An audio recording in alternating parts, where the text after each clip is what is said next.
Olá, seja muito bem-vindo, muito bem-vinda a mais um vídeo do canal A Bíblia Diz. Eu sou Fernando Campos e hoje nós vamos estar falando sobre lei e graça, ou seria lei ou graça. A questão da lei e da graça tem rodeado a mente dos cristãos ao longo dos tempos. Houveram momentos em que a lei foi mais exagerada, houve momentos em que a graça foi mais exagerada, inclusive algumas distorções na questão da interpretação bíblica surgiram em relação a esses dois extremos, ou seja, somente a lei ou somente a graça. E eu posso citar pelo menos dois exemplos aqui para você que está assistindo esse vídeo. Nós poderíamos falar, por exemplo, quando você exalta apenas a graça, ou você simplesmente fala assim, olha, a lei ou o Velho Testamento, de uma forma geral, não tem mais valor nenhum, não tem mais aplicabilidade nenhuma nos dias de hoje, você chega numa situação que os teólogos denominam de antinomianismo, né? Onde passa a não haver, negam a importância da lei. Basicamente quer dizer isso, que nega a importância da lei de Deus revelada no Sinai, né?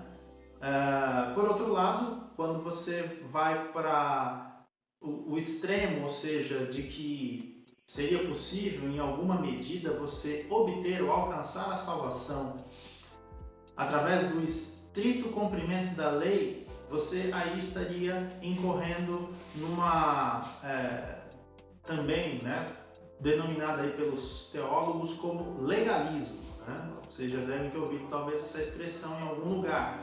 O legalismo, então, nada mais é do que essa maneira da pessoa tentar ou alcançar a salvação através do estrito cumprimento da lei.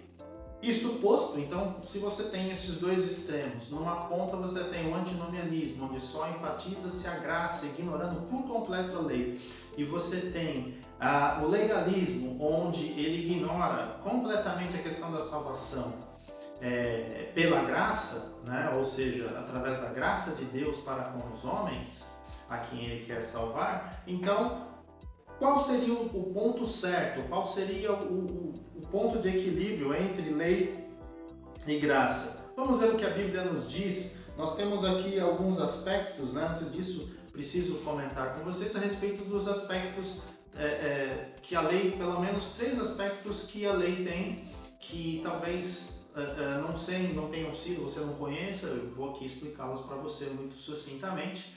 A lei, basicamente, ela tem três aspectos. O primeiro aspecto seria o da lei civil, né? Deus, então, a lei, compreendendo-se aí os 5 primeiros livros, de Gênesis até Deuteronômio, né? Gênesis, Êxodo, Levítico, Números e Deuteronômio, onde especificamente, muito mais nos livros de Êxodo, né? Levítico, Números e Deuteronômio, nesses livros especificamente você vê o desenrolar da aplicação da lei civil, né? Ou seja, as regulações, a questão do tratamento dos órfãos, das viúvas, a questão de convocação de guerras, entre outras leis, né, para a convivência em sociedade e para diferenciar, no caso, a nação de Israel como uma nação ímpar, diferente de todas as outras. Afinal de contas, era a nação ao qual Deus havia se revelado e o propósito era que eles fossem, então, uma referência às outras nações que não conheciam o Deus verdadeiro. Então, esse foi um primeiro propósito. Então, a lei civil tinha esse propósito, ela serviu para aquele povo, né? Para, vamos dizer assim, para os crentes do Velho Testamento. Durante aquele período, a lei civil ela serviu para isso. Hoje, nos dias de hoje, para o povo de Israel, ela já não tem a mesma aplicabilidade. Não quer dizer que ela não tenha nenhuma importância na sua forma geral, enquanto escritura, né? Não tenha nenhum conceito histórico, conceitos de alguma coisa de ensino a ser transmitido. Mas no sentido de aplicabilidade, para regular, né, o relacionamento entre as pessoas, entre as partes, etc., ela não teria mais essa aplicabilidade. Então, dentro da lei de Deus, você tem ali várias componentes da lei civil. Eu tenho uma figura que eu vou mostrar aqui, ela pode ilustrar melhor o que eu estou falando para vocês, para que vocês consigam entender. Então, dentro da lei moral de Deus, que aí seria o segundo aspecto, você tem a lei civil, né, como eu expliquei anteriormente. Você tem a lei cerimonial. A lei cerimonial estaria relacionada aos aspectos relacionados aí ao tabernáculo, depois do templo, né, quando foi erguido, a questão dos sacrifícios, das ofertas pelo pecado, ofertas de gratidão, etc.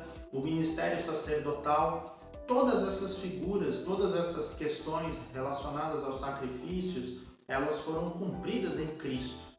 Foram cumpridas em Jesus Cristo. O livro de Hebreus, por exemplo, né, no Novo Testamento, ilustra bastante isso, falando a respeito do sacerdócio de Cristo, do sacrifício de Cristo, da mediação de Cristo, como tudo que Cristo fez era superior. Ou, trazendo de outra forma, dizendo que aquilo que ocorria no Velho Testamento era tipo, era figura, era sombra das coisas que viriam a acontecer por ocasião da encarnação de Cristo e a execução da sua obra enquanto aqui na terra, e depois a sua obra nos céus como sumo sacerdote, né? Que fala lá no livro de Hebreus, por exemplo, que ele está num tabernáculo não erguido por mãos humanas, né? Que ele entrou lá oferecendo-se a si mesmo como sacrifício, ou seja, o Senhor aplicou a sua justiça a nós e a ira de Deus foi descarregada sobre ele, né?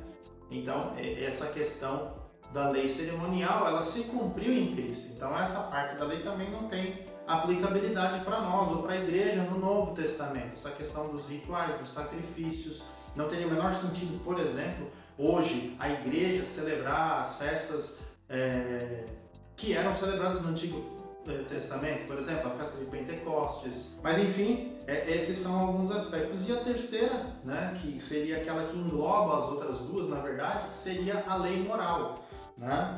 E a lei moral, ela tem um valor permanente. A primeira coisa que tem que ficar claro é que a lei moral tem valor permanente. Então, na figura que eu vou mostrar aqui para vocês, mostra que a lei moral, ela engloba todas as outras, ou vamos dizer que a lei cerimonial e as leis civis derivam, em alguma medida, né, da questão da lei moral, que está resumida nos 10 mandamentos, os famosos 10 mandamentos, as tábuas da lei que foram entregues no Sinai, né?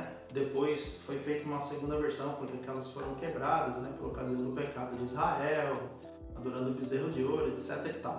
Então, o ponto, né, e as passagens onde a gente tem isso, por exemplo, está lá em Êxodo capítulo 20, onde são ditos, né, as 10 palavras, e desses 10 mandamentos a gente tem 4 que mostram diretamente a questão do relacionamento de Deus com o homem, ou do homem relacionando-se com Deus, e os outros 6 relacionados ao homem relacionando-se com o seu próximo, né? Então, esses são os valores, continuam valendo até hoje, no sentido de que, em os observar, o valor deles continua tendo significado para nós. Em que sentido? Mateus capítulo 5, verso 17, ele diz o seguinte: não penseis que vim revogar a lei ou os profetas. Não vim para revogar, vim para cumprir. Então, ele está dizendo muito claramente que ele não veio revogar a lei, mas para cumprir. Portanto, a lei continua tendo o seu valor.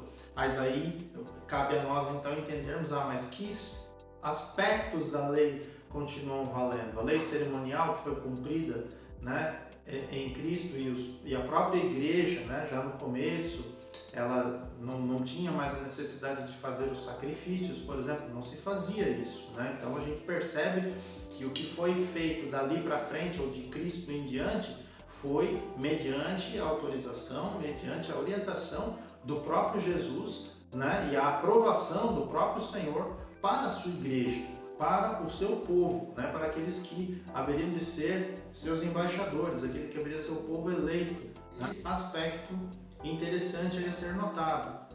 Então, que aspecto da lei continua valendo, né? Que Jesus veio para cumprir, né?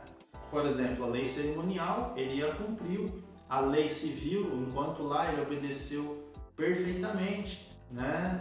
Então, a justiça, vamos dizer assim, do ponto de vista da lei, se teve alguém que cumpriu a lei completamente em todos os seus quesitos foi ele. Inclusive, até um vídeo, né, do pastor Paul Washer, onde ele fala que nós somos salvos por obras, mas nós não fomos salvos pelas nossas obras, fomos salvos pelas obras de Cristo. Cristo cumpriu a lei cabalmente. Por conta dele ter cumprido a lei cabalmente, ele mesmo tendo sido tentado, ele não pecou, e dessa forma nós conseguimos, através da nossa fé em Cristo, alcançarmos a salvação, né? É dessa forma que a graça consegue alcançar a minha vida e a sua. E uma outra passagem aqui, está no capítulo 22 do Evangelho de Mateus, dos versos 35 a 40, eu vou colocar aí na tela aí também para você. E diz o seguinte: certa feita Jesus então estava sendo perguntado por um dos saduceus, né? Foram perguntar para ele, que era o intérprete da lei, perguntou para ele: mestre, qual é o grande mandamento da lei? Respondeu-lhe Jesus: amarás o Senhor teu Deus de todo o teu coração, de toda a tua alma, de todo o teu entendimento. Este é o grande e primeiro mandamento. O segundo, semelhante a este, é: amarás o teu próximo como a ti mesmo. Destes dois mandamentos dependem toda a lei e os profetas. Então, Jesus não está dizendo que esses dois mandamentos que passam a ser a lei agora, por assim dizer, mas está dizendo que deles deriva toda a lei, e faz sentido. E se você amar a Deus, você vai guardar o nome dele. Se você ama a Deus, você não vai ter outros deuses diante dele. Se você ama a Deus, você vai honrá-lo no dia especial que ele pediu para que você deixasse pelo menos um dia, né? O Shabat. Você deixasse um dia para dedicar a adoração ao Senhor. Se você realmente ama a Deus, você não vai tomar o nome dele em vão, e assim sucessivamente. Falando acerca da aplicação dos mandamentos, se você parar para pensar na questão do amor ao próximo. Por amor ao próximo, pegando aí já o gancho dos pais, que são aqueles que são mais próximos, você vai honrá-los por amor a eles. Por amor ao próximo, você não vai adulterar, por amor à sua esposa, ou esposo, no caso, né? Por amor ao seu semelhante, você não vai matar, você não vai assassinar alguém, né? Que é o sentido.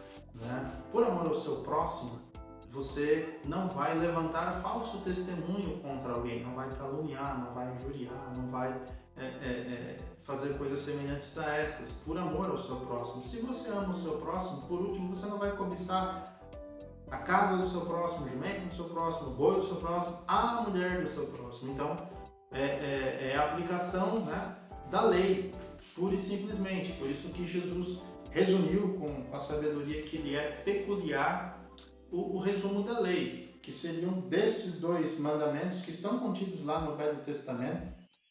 Um está em Deuteronômio, capítulo 6, verso 5, né, que é amar a Deus todo o teu entendimento, e o outro está em Levítico 19, 18, que é amar o teu próximo como a ti mesmo, né? Então, são passagens do Velho Testamento que Jesus pensou ali para trazer esse entendimento a nós.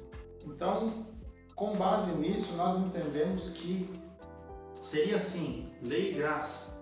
A lei continua ainda hoje em vigor. Mas que parte da lei? Que aspecto da lei? O resumo dela que nós acabamos de ler aqui.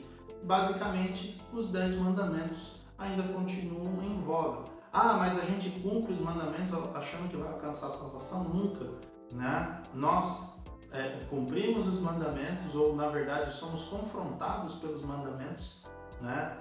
E eles mostram, né? Nesse aspecto a lei serve para nós como um espelho, né? Porque ela mostra a nossa pecaminosidade, mostra nossas falhas, mostra os nossos problemas. A lei também serve como um sistema de freios, né? Para evitar que a pecaminosidade do homem saia de controle, né? Então a lei tem essas aplicações, né?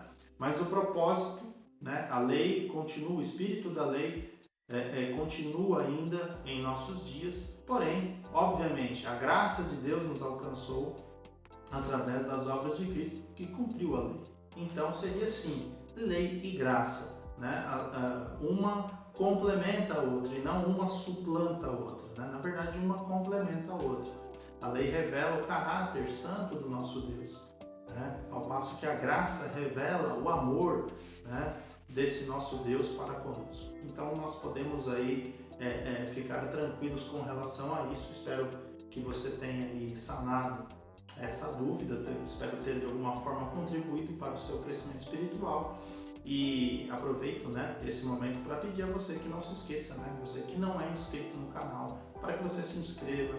Você ainda que não faz parte, ative também as notificações e não esqueça aí de deixar aquele like para nós, e a gente espera se ver aí numa próxima oportunidade. Deus te abençoe, até a próxima.